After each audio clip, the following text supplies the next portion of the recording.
All right, guys, very good turnout. Thanks for joining me on a Monday.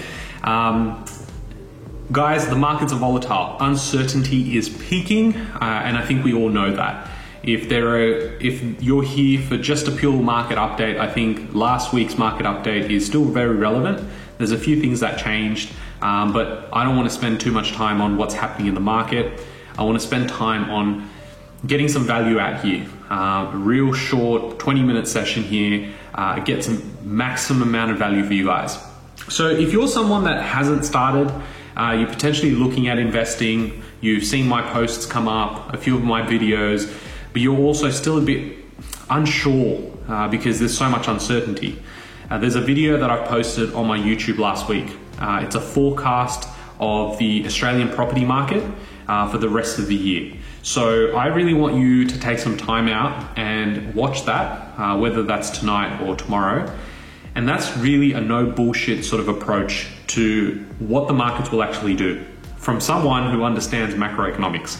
I'm not very interested in creative writing like journalists are. I'm more about the facts and figures. And I truly believe that right now, we are going to have the best possible chance at building generational wealth.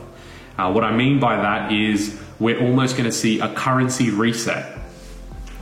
The dollar is dead, and for anyone that doesn't know what I'm talking about, by having central banks like the Reserve Bank of Australia pump in money into the system, you're effectively devaluing the currency and buying power of money. The only way to survive will be to attach cash to hard assets. So precious metal like gold, silver, some would want to go for Bitcoin. Anything that's unregulated, I guess, well, not really unregulated, but something that can't be controlled by the Reserve Bank. Because with cash right now, if you are honestly saving that money, savers are losers. Someone I follow very closely is Robert Kiyosaki, a very smart man. He wrote Rich Dad, Poor Dad. You need to start getting into the habit of, I guess, consuming information that's relevant. Productive consumption is good. I see a lot of people, spending time on Instagram, posting rubbish, and that has a place for itself. But at the end of the day, every day counts. And every day that we have less and less in terms of coronavirus, patients, we're getting to a point of recovery. Every day we are moving closer to it.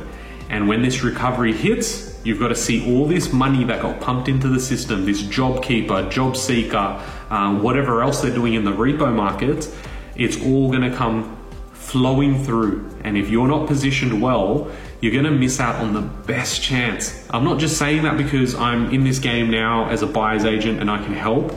I'm saying this because I've been saying it for about a year now. We're about to get a second chance at this.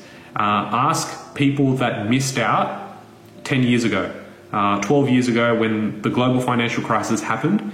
Ask people how much they regret not purchasing more. How much did they regret being scared? Guys, what are you scared of? The government is fundamentally paying you a wage. They're paying renters relief. You have a property that will defer the repayments. Guys, we are seeing unprecedented support from the government, and yet you're scared. Hopefully, after this session, you start thinking a bit outside of the square that you live in. There is no way possible for you to achieve the 1% results, which is financial freedom, living on your own terms, without taking a few risks. I'm here to mitigate those risks for you. I didn't have myself, like a buyer's agent 5-6 years ago when I started, and I can see the value in it. The question is whether you can. So guys, as an overarching thing, I want you to really think about, are you on the offense or defense? Are you someone that's going to go through this period, which I think is going to be the greatest period to build wealth? Are you going to be sitting in the sidelines going, I'm scared, I'm going to wait because the market's going to crash? You're listening to uneducated people who love creative writing, journalists. They need anyone to come and check out their article. That's how they get paid. They have no intentions to actually provide fact-based, content. Now, some of them do, and I'm generalizing here, but the content that comes around with anything to do with the economy and with property and housing markets, unless they've got, 5, 6 properties themselves, I'm not taking your word for it. You are simply uneducated in this space, and therefore, contextually, it doesn't matter. This is coming from someone who has been studying these markets for 5, 6 years, ever since I got involved with actually, investing. I needed to understand it. I had too much money involved, and this is where I am today, where I'm able to actually share that, and I'm really trying to help. So let's kick in. I don't want you to live a life based on outside factors. Simply put, I don't want you to have to rely on the pension when the time comes. Now, in our lifetimes, right, a few years ago, we actually changed the level at which you get pension, when you can retire. Are you that fundamentally screwed in your head to actually go, I'm going to wait till the government says I can retire? This is your life, right? So why aren't you taking ownership of it? Why aren't you going out there and saying, you know what, I'm putting my hand up to go, I'm going to become accountable. I'm self-aware enough to actually go, I'm going to make the actions. I'm going to take the opportunities that come. There's a reason you're on this live session now. There's a reason why you follow me on Instagram or my personal account. There's a reason for that. And unfortunately, if you aren't going to take advantage of the information that's out there, you're going to be left behind. And I kid you not, 5 to 10 years, I guarantee it, write it down somewhere, you will have massive regrets. The time that we're seeing in investing, if I started from zero right now, I could probably grow the portfolio quicker than what I've been able to do in the last 5 years. That should give you a reference of where we're at as an economy and where we're going to be heading. So number 1, get educated. This is fairly simple, but very effective. Now, it's important to know that a lot of the information out there is free. Guys, you go on YouTube, that's your best teacher now, right? Don't worry about these university degrees that you're sitting there pointless, writing of essays. It means shit all, right? This is coming from someone who's done a degree, has got 3 other certificates and diplomas. Yes, I've done them for a purpose. I needed those licenses to be here today. But what I'm saying is, people that are listening to, fake teachers, Robert Kiyosaki talks about it, get involved, start listening to what he's saying. But with education, there's a flaw. There's too much free information now. So we get to a concept called analysis paralysis, where you will basically sit there and you go, well, I can read 10 different articles and 2 different data sets. Now, how do I interpret this? At the end of the day, I have now too much information. Now, do I go down the path of confirmation bias, which is, oh no, I definitely know this is going to grow and this is the best choice for me? Or are you actually going down the path of, oh my God, I don't know what to do because one thing says that the property markets will go up, and then this other article says that it's going to go down. I actually don't know what to do. And you guys are the biggest losers, my friends, because you are in this point where you're getting pulled from both angles, but you're actually not doing anything for yourselves. You're not taking action. You need to understand what's the most important data, and not all data is the same. Not all data research houses are the same either. And this is why I keep going back to the fact that you need a professional by your side. Now, with analysis paralysis, it ends up meaning that you're not going to move forward and do anything about it. Having knowledge is not power. We got taught in school, and I vividly remember this, a teacher told me knowledge is power. And I was like, oh yeah, knowledge is power. Knowledge is not power. Action is power. Okay? If you aren't actually doing anything with it, then you're more stupid than the person that doesn't even have the knowledge in the first place. Because you knew it was going to happen, but you still didn't do anything about it. Okay? Now, when it goes to my second point about how to really get started, it's about being more self-aware. Now, I've got a questionnaire, an action plan questionnaire that I can send to you. So DM me if you're interested. It's just a few questions that get you thinking about exactly, what to do in terms of how do I plan goals? This isn't, oh, I'm going to write SMART goals and it's for my CV and it's for my next interview. This is bigger than that. I need you to start thinking outside of that square. And, it leads into my third point, which is open up your mind. You've been taught certain things by traditionalists. They're telling you that investing in a particular asset class 10 years ago, because they did it 10 years ago, is relevant today. It's not relevant today. It's like me saying to you, pick up that Nokia 3300 or whatever it was and try and get expected results like an iPhone 11. You're not going to get it. So unless you have context with time, you're really listening to people who aren't educated in the current market. Now, for something that I was very educated in, being in the corporate world, I had a job for Mars Chocolate, right? So I was very much in tune with global trends as well as demographic trends of chocolate consumption. It sounds all pretty good, right, to be honest. But I was very much in line with that, right? So if you asked me 4 or 5 years ago what all those figures meant and interpreted, I could tell you. But I can't tell you today. And what people are doing out there, similar to your parents, similar to those uncles or those cousins or those friends that have invested 2-3 years ago even, and they think that their knowledge is still relevant. It's not. Because I know for myself, me having invested in markets 4 years ago or even 2 years ago is very different to the markets I'm looking at now, purely because the market's changed. It's a dynamic environment. And yet you're trying to still take advice from people that have done nothing in the space of what you're trying to achieve. If you're trying to achieve a life similar to your parents, well, you can't, because it was a different time. So unless you're open to understanding how that's different, you're not really going to move forward with the right sort of advice. It's not contextually appropriate. So yeah, if you guys do want that questionnaire, just DM me after this live chat and I can send that across to you. Now, number 3, being open your mind. Now, things change, okay? Now, especially with investing in real estate, lending conditions change all the time. Your lending will affect you in terms of how much you can borrow. And if you can't borrow money, you can't grow your assets in terms of, buying houses. So if you're able to borrow today, doesn't necessarily mean you can borrow tomorrow. You have a job today, doesn't mean you will have a job tomorrow. So something that has really worked well for me is that when I can act, I will act.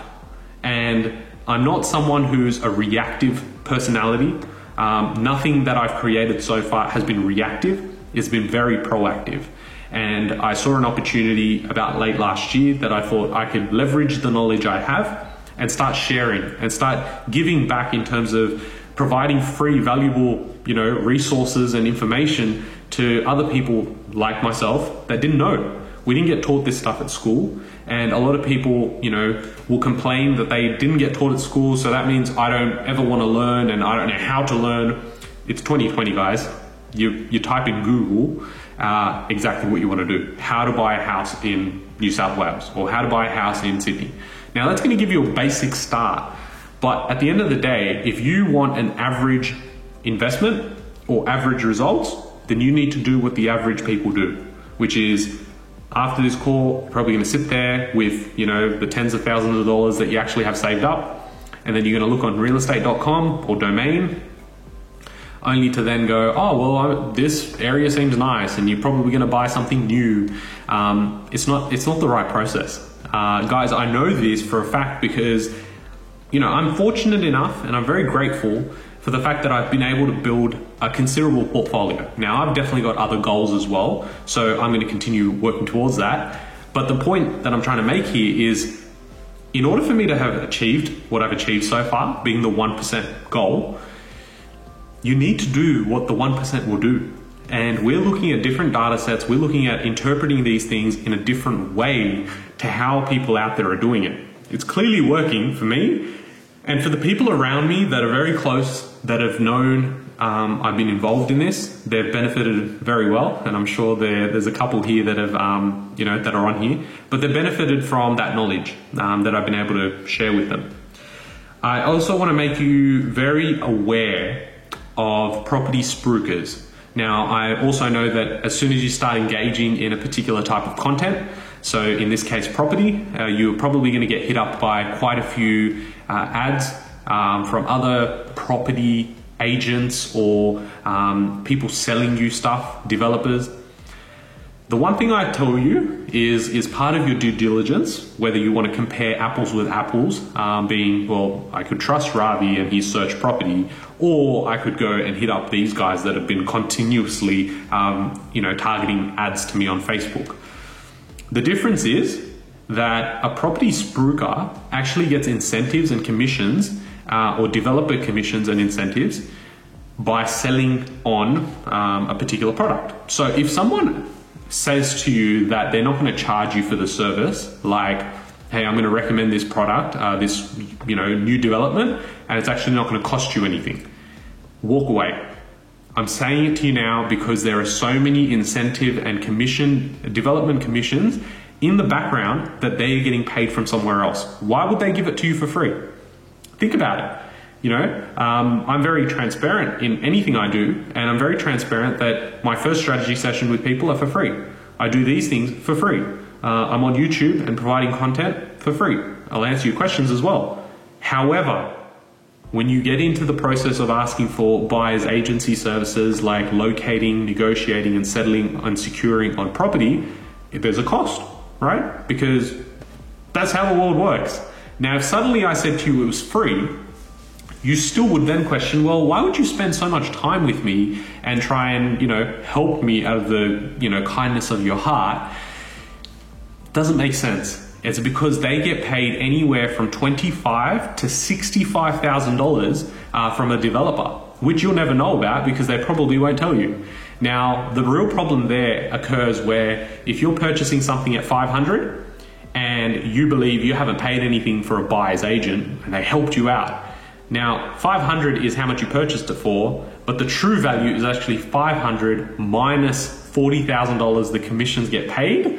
So your actual property is worth $460. This is happening out there. I have know personally people that have been affected by it. So I'm just saying, as part of your due diligence, find someone that you can trust, someone that you're comfortable chatting with, as well as being transparent with, and ask them, what's in it for you? I think there's two questions that you definitely want to ask anyone you get involved with, whether they are brokers, accountants, buyer's agents, real estate agents. I think the first two questions you need to ask is, one, what do you have in this space? So that means, if you're saying to me you're going to help me buy properties, well, how many have you purchased? What's your portfolio look like, right? And number two is, how much do you get paid? Now, not everyone's going to answer this question, but that's when you'll know there's something dodgy going on. Now, if they're going to be dodgy on that front, well, then just think about how much they're not telling you. I pride myself on the fact that I'm transparent. Is because I'm proud of what I do, because I do it ethically. Some people, questionable. And my last point here is that when we're looking at the traditionalist view, we're looking at, Ravi's saying buy in regional property areas or regional centers versus capital cities. Well, I've read that capital cities grow faster and have capital growth, whereas regional towns, they're like mining towns. So they're going to have really good yields, but they actually don't grow. Well, that's a load of shit. And I know this because out of the 12 properties I have one in Sydney, and that's southwest of Sydney. Now, I can tell you now, as a percentage, my 11 other properties that aren't based in Sydney, are based across 3 different states, actually performing far better than the one in Sydney. And I can speak from experience knowing that it's a fact that people don't understand what a regional centre is. Guys, a regional centre is not a mining town, okay? Let's just get this right. It is thinking about it like Sydney 25, 30 years ago. Okay, there are suburbs that you have never heard of that have actually outperformed Sydney and Melbourne year on year. You just haven't heard of them. And guys, it's not so much a, sucks to be you. You don't know this information. I'm not saying that. I'm actually saying, look, open up your mind. Start thinking outside of what you've been taught, because you've been taught the wrong things. You were taught things that worked 20, 30 years ago, they don't work anymore. If someone said to you, it's possible to still build a portfolio of 20 to 30 properties in today's climate, I will call it out. That's a load of shit. Could you have done it 10 years ago? 150%. I actually predict, and I'm going on record to say I predict, so it's going to be on YouTube as well, so you can always view it, is that I think in the next 3 to 5 years will be the only time the government will allow investors like you and I to actually build considerable portfolios. I think there will be a lot more restrictions come in the next 3 to 5 years, because there will be a period of deflation at the moment, and then we will hit hyperinflation or high levels of inflation. And when that happens, they will basically turn off the lending taps for investors that have multiple properties, and there goes your pipe dream of retiring early on passive income. It's not going to be possible anymore. I'm not saying that to sort of get you hyped up and FOMO. It's going to happen. The numbers are there. It's written all over the walls. You just need to look at the right places. I think they're going to want you to be a slave to the system. So anyone that can get in when they can, I suggest you do. Again, this is non-financial advice. If you do require that though, then definitely DM me and we can have a chat in further detail. But guys, what I want you to ask yourself is, are you weak or are you strong? And what I mean by that is we're headed into a very tough time. I don't even think we've seen the economic effects of the virus yet. Globally, we have food shortages. Australia should be okay. I'm not saying this to scare you, but I'm asking you, are you strong enough to get through it? Are you strong enough to understand that there needs to be a different approach to this? Am I just going to follow what everyone else does, and then by the time I get to 60, 70, 80, and I'm just going to have to sit there and rely on, rely on the fact that pension's going to get paid? What am I, 65, 70, 75? And then what's the pension going to equal?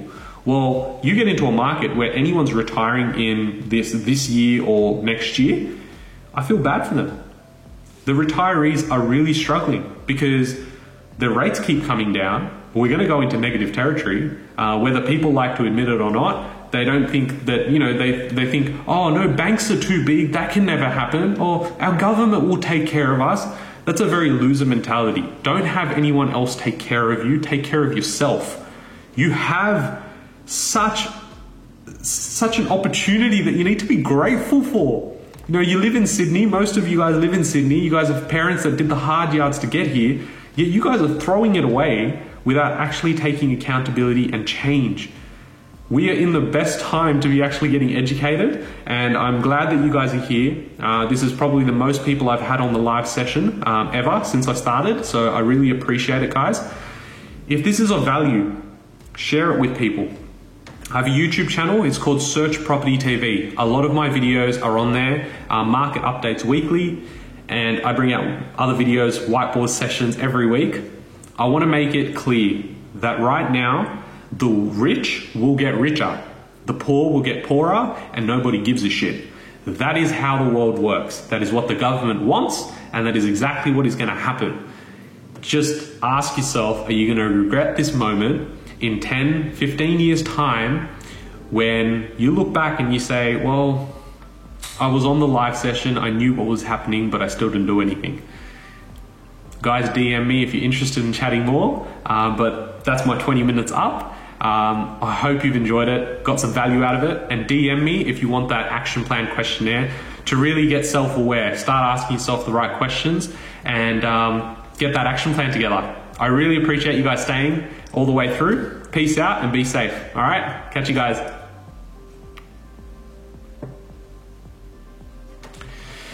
Guys, that was actually the most I've had in terms of a live session for Instagram, so I'm very happy. I don't know whether it's because people are now taking things seriously or people are not taking it seriously. I'm not sure, but look, all the market updates on my YouTube channel.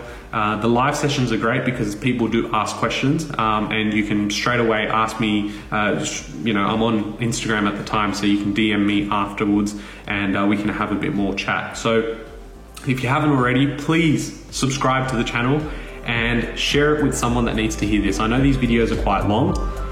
Play them on double speed, come on. I'm sure you've got 20 minutes in the day to actually get educated. Productive education and procrastination is the theme. I'll catch you guys in the next video. Thanks.